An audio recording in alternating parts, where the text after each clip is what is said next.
آج انشاءاللہ تعالی ہم سورۃ النصر کی آیت نمبر 3 پڑھتے ہیں اور اس آیت کو سمجھنے کی کوشش کرتے ہیں۔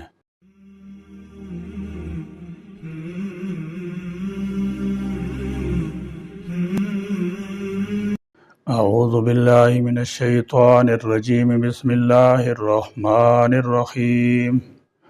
فسبح بحمد ربک واستغفر انہ کان توابا۔ فسبح، تو آپ تسبیح کیجئے، بحمد ربکا، اپنے رب کی حمد کے ساتھ۔ یہ آپ کی وفات کی طرف اشارہ ہے۔ یہ سورت سب سے آخری نازل ہونے والی مکمل سورت ہے اور یہ 10 ہجری حجۃ الوداع کے موقع پر مینا میں نازل ہوئی۔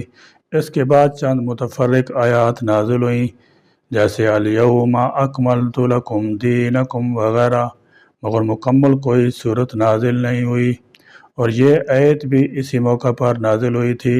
اس صورت سے آپ صلی اللہ تعالی علیہ وسلم نے سمجھ لیا کہ آپ صلی اللہ تعالی علیہ وسلم کی بعثت کا مقصد پورا ہو چکا ہے اور آپ صلی اللہ تعالی علیہ وسلم ان قریب اس دنیا سے رخصت ہونے والے ہیں۔ چنانچہ اسی سال حجۃ الوداع کے موقع پر آپ صلی اللہ تعالی علیہ وسلم جو عظیم الشان خطبہ ارشاد فرمایا، اس میں یہ کہہ کر کہ شاید آئندہ سال تم میں موجود نہ ہوں گا، اس بات کی طرف واضح اشارہ کر دیا تھا۔ فرمایا فسبح بحمد ربکا۔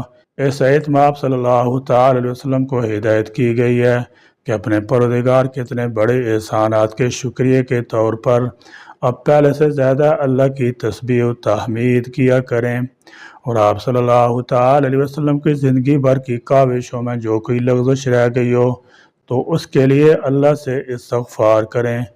چنانچہ سیدہ عائشہ رضی اللہ تعالی عنہ فرماتی ہیں کہ جب سورہ نصر نازل ہوئی تو اس کے بعد آپ صلی اللہ تعالی وسلم رکوع اور سجدہ میں اکثر یہ دعا پڑھا کرتے تھے، سبحانک اللہم ربنا وبحمدک اللہم اغفر لی۔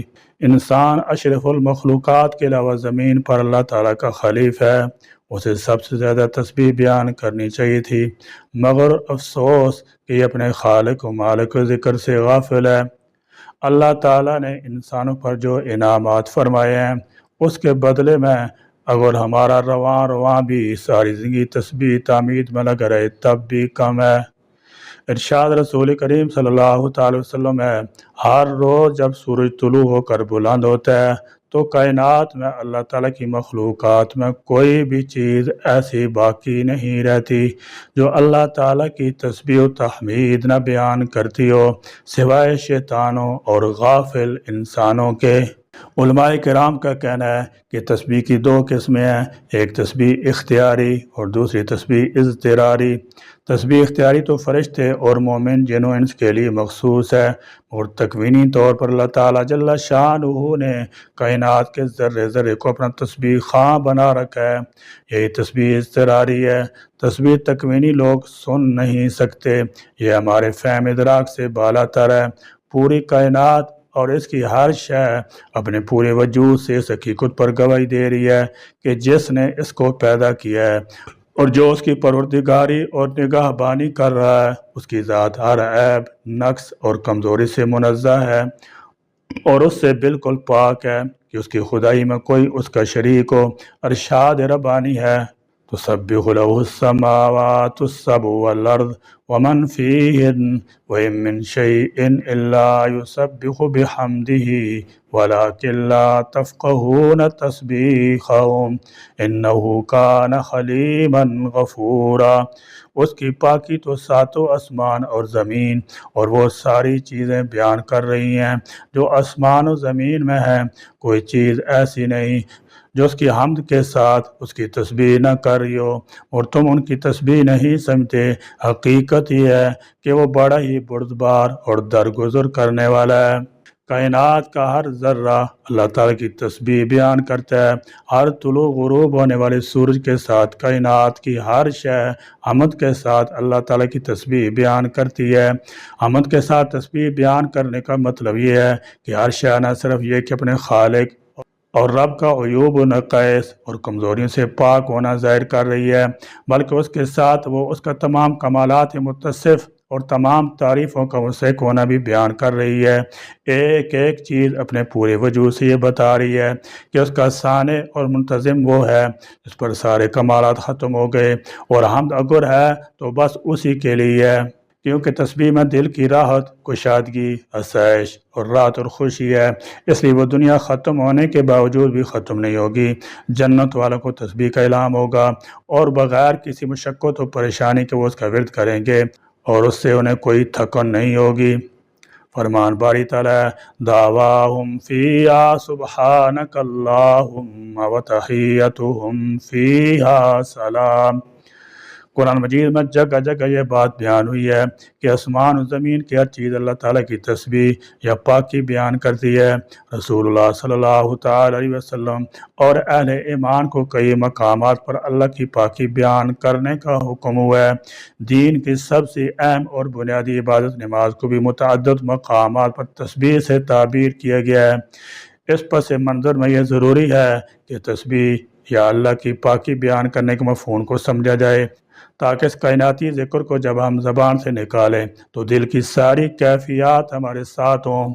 جیسے کہ معلوم ہے کہ سبحان اللہ کا لفظی مطلب یہ ہے کہ اللہ پاک ہے، یہ گویا عالم کے پروردگار کو ہر اس وصف اور عیب سے بری قرار دینے کا نام ہے جس کی نسبت اس کی طرف درست نہیں۔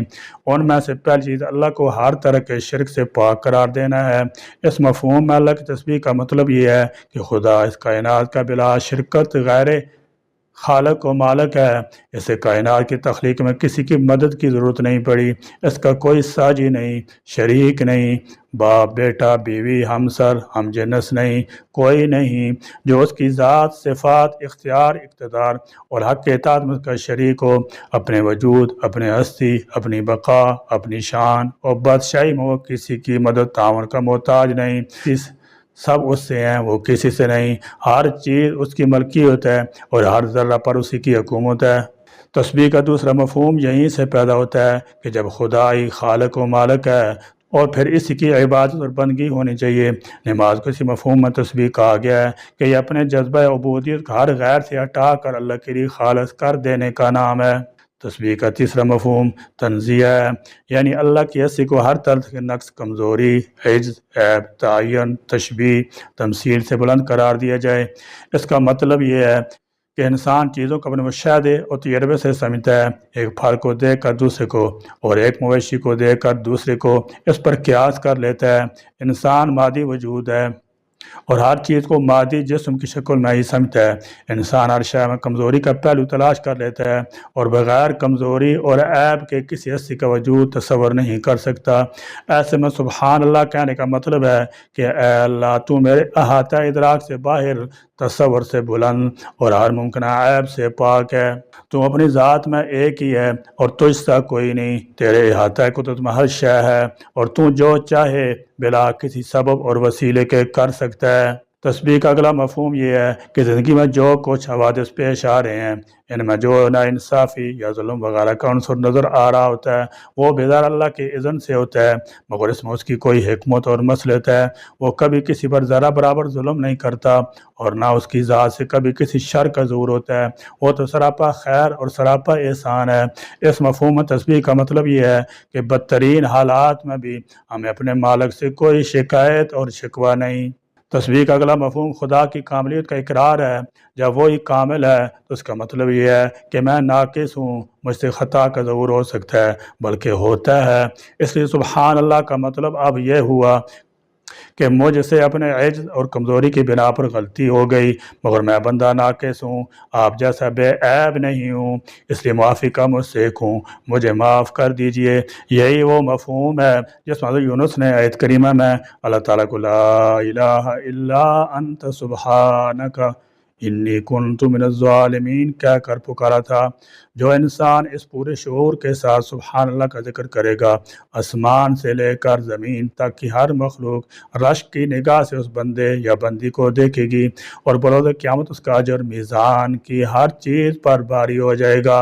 وَاسْتَغْفِرْهُ اور اس سے بخشش مانگیے، اِنَّهُ بلا شبہ وہ کان ہے توابا، بہت زیادہ توبہ قبول کرنے والا۔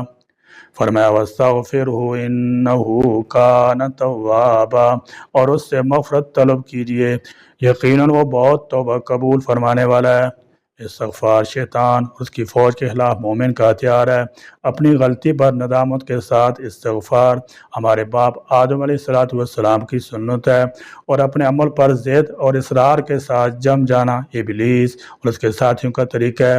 ہر زمانے میں انبیاء علیہ السلام، صالحین، متقین نے اپنے باپ آدم علیہ السلام کی سنت کو اختیار کیا ہے، جبکہ اللہ کے باغی اور نافرمانوں نے شیطان کے طریقے کو اپنایا ہے۔ استغفار ایک بڑی عبادت ہے جس کا شرف اللہ سبحانہ و تعالی نے اپنے بندوں کو عطا کیا ہے۔ اللہ تعالیٰ کے نبی مکرم حضرت محمد مصطفیٰ صلی اللہ تعالی وسلم نے خود اپنے اوپر استغفار کو لازم کر رکھا تھا، تو پھر دیگر مسلمانوں کا کیا حال ہوگا؟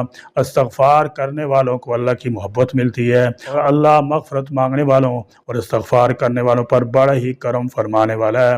استغفار کے معنی مغفرت کی طلب کے ہیں، اور مغفرت کے معنی گناہوں کی پردہ پوشی اور ان کے شر سے بچاؤ ہے۔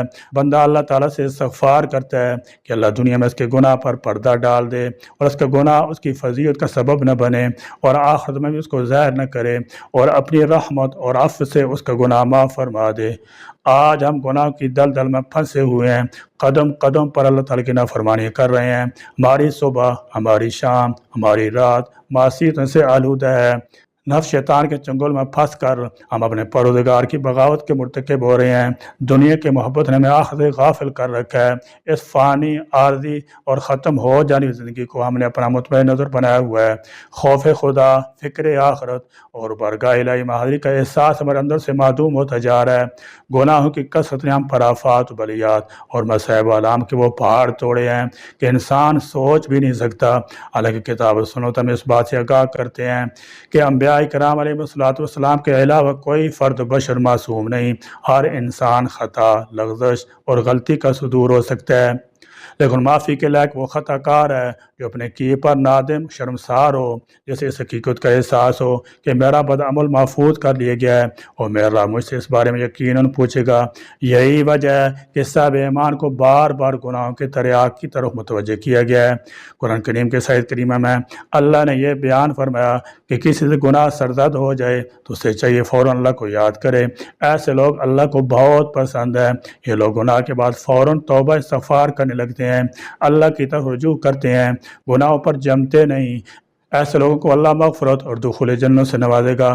امام ابن کثیر رحمۃ اللہ تعالی نے لکھا ہے کہ حضرت انس رضی اللہ تعالیٰ عنہ فرماتے ہیں کہ جب یہ آیت اتری تو شیطان رونے لگا، اور شیطان نے کہا، اے میرے رب، تیری عزت جلال کی قسم، جب تک تیرے بندوں کی روحیں ان کے جسم میں رہیں گی وہ زندہ رہیں گے، میں انہیں گمراہ کرتا رہوں گا۔ تو اللہ نے فرمایا، میری عزت جلال کی قسم، جب تک میرے بندے مجھ سے استغفار کرتے رہیں گے میں مسلسل ان کو بخشتا رہوں گا۔ ایک حدیث مبارکہ میں جناب رسول اللہ صلی اللہ تعالی علیہ وسلم نے ارشاد فرمایا، جو کوئی استغفار کو لازم پکڑے اللہ تعالیٰ اس کے لیے ہر تنگی میں آسانی، ہر غم سے دوری کا سامان پیدا فرمائیں گے، اور اسے ایسی جگہ سے رزق نصیب فرمائیں گے جہاں اس کا گمان بھی نہیں ہوگا۔ آخر میں سمجھنے کی اہم بات یہ ہے کہ توبہ کی 3 شرائط ہیں۔ اول، آدمی گناہ سے فی الفور باز آ جائے۔ دوم، اپنے کی پر نادم ہو۔ سوم، آئندہ اس گناہ کو نہ کرنے کا پختہ ارادہ ہو۔ اگر مذکورہ باتوں میں سے ایک بھی کم ہو تو توبہ نامکمل رہے گی۔ یہ شرائط اس وقت ہیں جب معصیت کا تعلق بندے اور رب کے درمیان ہو، اور اگر وہ گناہ کسی انسان سے بھی متعلق ہے تو اس میں چوتھی شرط یہ ہے کہ صاحب حق کو اس کا حق لوٹایا جائے۔ اللہ تعالیٰ ہمیں کثرت استغفار کی توفیق مرحمت فرمائے۔ اے اللہ، محمد اور آل محمد صلی اللہ علیہ وسلم پر اسی طرح رحمتیں اور برکتیں نازل فرما جس طرح تو نے ابراہیم علیہ السلام اور ان کی اولاد پر رحمتیں اور برکتیں نازل فرمائیں۔ یقیناً تو قابل تعریف اور عظمت والا ہے۔ آمین یا رب العالمین۔ وآخر دعوانا الحمدللہ رب العالمین۔